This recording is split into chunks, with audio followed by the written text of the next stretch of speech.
How's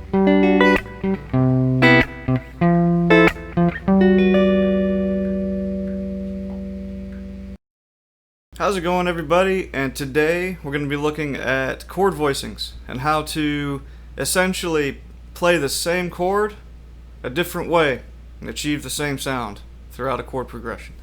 So to do so, I'm going to be learning 3 chords total, major 7 variations to give it a little more flavor so that it doesn't sound as dull, you don't get as bored, maybe not, who knows.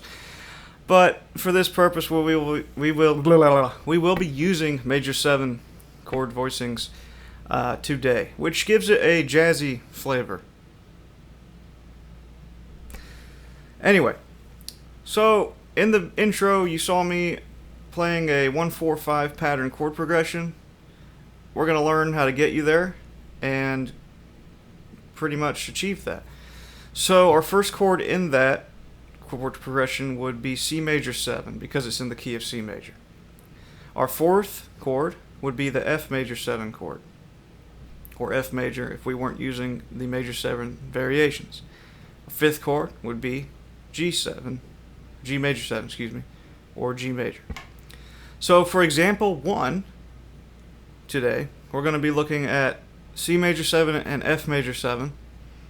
How to go through 4 different chord voicings and give you an example of how that sounds. So yeah, so example 1 would go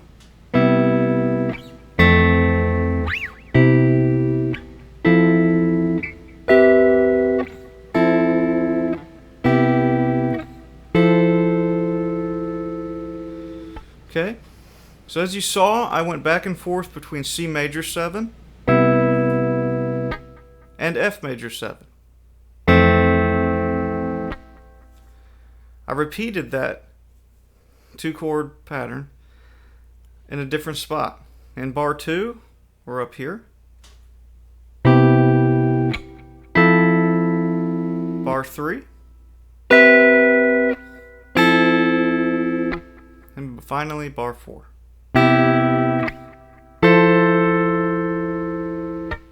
Again, same 2 chords, just different placements. You're achieving the very same thing. This is really good in case, for instance, you're doing lead work in between rhythm playing. And let's say you start up here, then you do some doodling, then you end up here, and you're like, oh man, well, you know, F major 7 was down here, but I can do it here. Yeah, so that's example 1, going through these 4 positions on each of those 2 chords.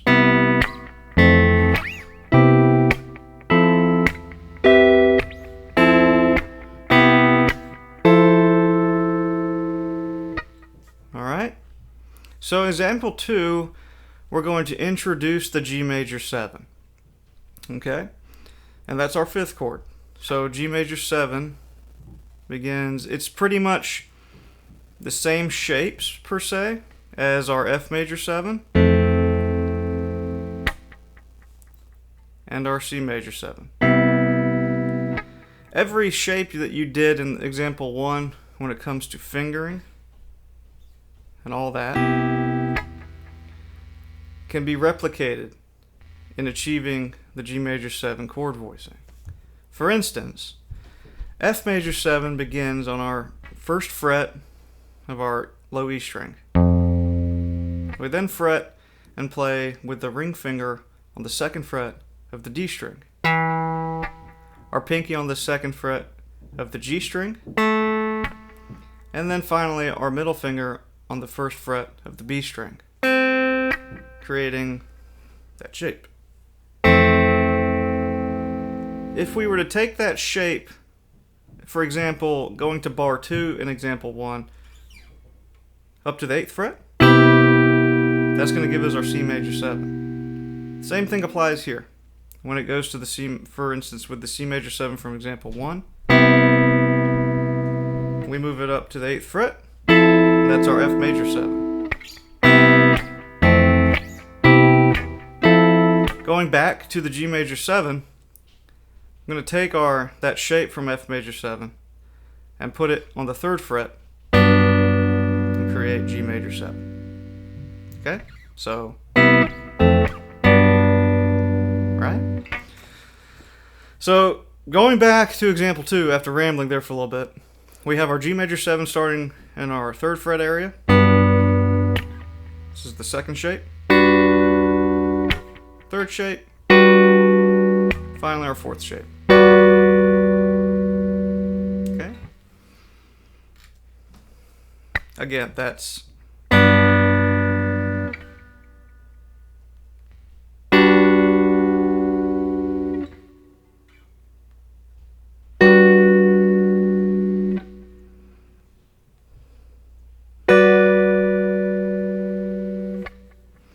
okay. Now, going to example 3, this is just an example of how to incorporate all 3 of those, the 3 chords and all their shapes to make a chord progression. So, example 4, here we go.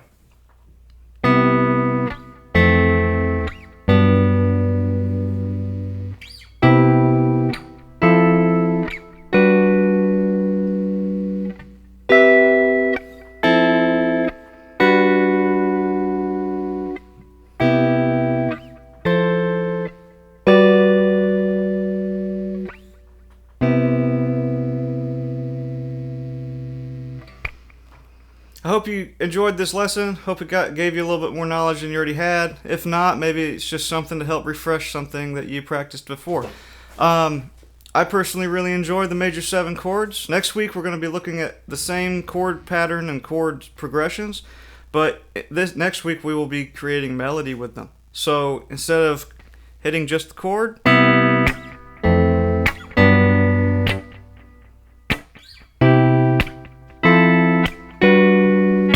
we'll create melody.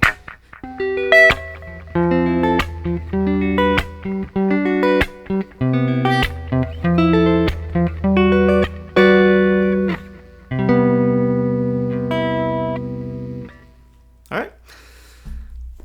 Be sure to subscribe to this channel and hit that bell notification to stay up to date on all video releases, and I hope you enjoyed it.